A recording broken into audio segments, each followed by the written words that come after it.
Batty about cricket. The death of writer and TV presenter Clive James will sadden anyone who takes pleasure in wit and erudition packaged inside an Australian accent. Reader Stephen Murray saw Clive perform a one-man show at the Edinburgh Fringe a few years back. A fantastic night's entertainment, though not to everyone's taste. Stephen was seated beside the fellow controlling the stage lights. As James never moved from the podium, there were no lighting adjustments to worry about. So instead of listening to Clive, the lighting bloke studied the back page of that day's Herald, Ferrie on cricket, with scholarly absorption. Stephen was intrigued to find out how this man would dodge Clive's witticisms after the interval. When everyone returned to their seats, he retrieved his Herald and studied the same cricket article, with no less dedication than before. Jittery Johnson. Boris Johnson's trepidation at facing the mighty Andrew Neil in a head-to-head interview reminds us of a story from this year's bound volume of our finest 2019 yarns. The Herald Diary, a cracking good read by Ken Smith. Available at all good bookstores. Perfect prezi for Crimbo. Buy one for yourself.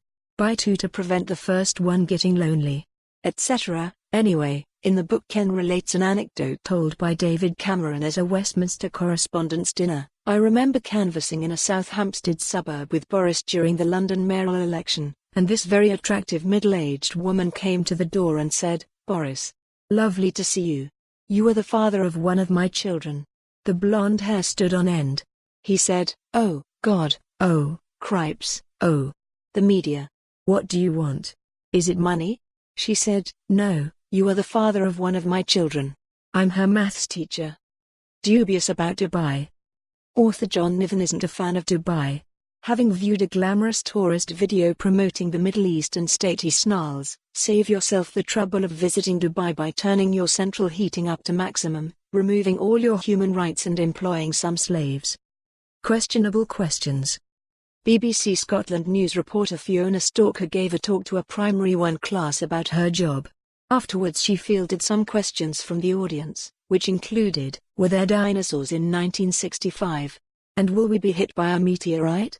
Newsflash, we're hearing reports, not yet confirmed, that Boris Johnson has turned down a request to be interviewed by these pint-size inquisitors, and will instead now agree to talk to Andrew Neil, hoping for an easier ride. Breaking news. Glasgow comic John O'Brien replaced the brakes in his car, leading him to muse. Apparently stopping is quite an important part of driving. He adds, "You learn something new every day." Listless about lists. There's only two things reader Raymond Fleming hates: 1. Unfinished lists. For more on this story, visit the news article link.